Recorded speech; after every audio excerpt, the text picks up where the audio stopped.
Negara Malaysia kaya dengan pelbagai spesies ikan tempatan, baik dari yang sekecil lidi hingga yang bersaiz mega. Walaupun ada hampir 600 spesies ikan air tawar yang asli di Malaysia, namun masih ramai rakyat Malaysia yang tak tahu tentang ikan di negara sendiri. Assalamualaikum dan salam sejahtera. Nama saya Cik Siti Sepat. Di video ini, Siti ingin kongsikan tentang salah satu ikan tempatan, iaitu ikan jalur.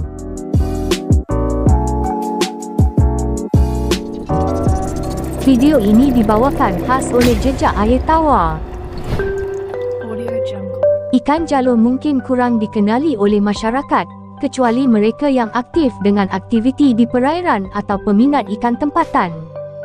Ada yang sangkakan spesies ikan jalur yang ini adalah anak ikan temoleh, dan yang ini pula ada yang sangkakan ia adalah ikan pelampung jaring atau lebih terkenal sebagai tiger barb. Sebenarnya kedua-duanya tiada kaitan dengan ikan yang disangkakan itu, kerana ikan jalur berada di bawah genusnya sendiri, iaitu Dismopuntius. Yang Siti tahu setakat ini hanya ada 3 spesies Dismopuntius atau ikan jalur di Malaysia, iaitu Dismopuntius johorensis, Dismopuntius hexazona, dan Dismopuntius pentazona. Mari kita kenali setiap spesies. Dismopuntius johorensis, ia digelar sebagai ikan jalur Johor. Nama saintifiknya pula iaitu Johorensis, diambil bersempena lokasi spesimen yang diambil untuk kajian, iaitu di negeri Johor. Taburannya di Malaysia adalah meluas, ia wujud hampir di seluruh semenanjung dan juga di negeri Sarawak. Ia boleh ditemui di paya, anak sungai berpaya, dan kadangkala ada ditemui di anak sungai yang jernih dan berarus perlahan. Amat mudah untuk mengenali ikan jalur Johor, kerana ia memiliki jalur-jalur hitam melintang di badannya seperti ikan temoleh, tapi ia bukanlah anak ikan temoleh. Namun begitu, sebenarnya sewaktu ia kecil jalurnya adalah menegak, dan jalurnya akan mula berubah menjadi melintang apabila ia semakin dewasa. Ikan jalur Johor adalah ikan omnivor. Ia didapati memakan serangga, cacing, anak udang, tumbuhan, dan alga. Mengikut rekod, ia boleh membesar sehingga 4.5 inci. Dismopuntius hexazona, ia digelar sebagai ikan jalur ara. Taburan spesies ini juga meluas di Malaysia. Ia wujud hampir di seluruh semenanjung negeri Sarawak dan tidak dapat dipastikan sama ada ia wujud atau tidak di negeri Sabah. Ia boleh ditemui di paya dan anak sungai yang berpaya. Ia digelar sebagai ikan jalur ara kerana warna badannya kemerahan sedikit seperti warna buah ara yang ranum. Selain dari segi warna, perbezaannya dengan ikan jalur Johor ialah jalurnya kekal menegak dari kecil sehingga dewasa.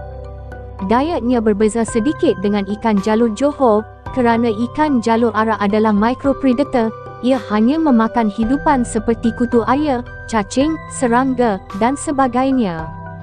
Mengikut rekod, ia boleh membesar sehingga 2.5 inci. Dismopuntius pentazona, ia digelar sebagai ikan jalur ara Sarawak. Taburan ikan jalur ara Sarawak lebih terhad berbanding ikan jalur ara, kerana ia lebih banyak ditemui di negeri Sarawak, namun ia juga ada ditemui di beberapa kawasan di bahagian timur semenanjung dalam populasi yang kecil. Habitatnya juga sama seperti mana spesies ikan jalur ara. Jika dilihat secara ringkas, ia nampak sama dengan ikan jalur ara, tapi ada perbezaan kecil di antara kedua-duanya. Iaitu, ikan jalur ara Sarawak memiliki tanda atau bintik hitam di pangkal sirip dorsalnya, dan ciri-ciri ini tiada pada ikan jalur ara. Dietnya sama seperti ikan jalur ara, kerana ia juga adalah micropredator. Mengikut rekod, ia juga boleh membesar sehingga 2.5 inci. Itulah pengenalan ikan jalur secara ringkas. Ikan jalur bukan ikan yang komersial di Malaysia, walaupun kadangkala ia ada ditemui dijual di kedai-kedai ikan perhiasan.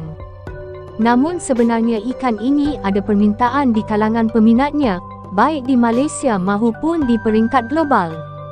Tapi walaupun ada permintaan di dalam pasaran ikan hiasan, setakat yang diketahui memang tiada sebarang penternakan dan pembiakan ikan ini dibuat di Malaysia, atau mungkin ada, tapi sangat kurang.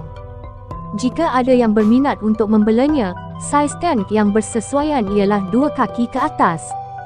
Jika mahu ia kelihatan lebih natural, korang boleh sediakan bahan untuk dekorasi yang meniru persekitaran di habitat asalnya, seperti pasir, tunggul kayu, dan daun mati.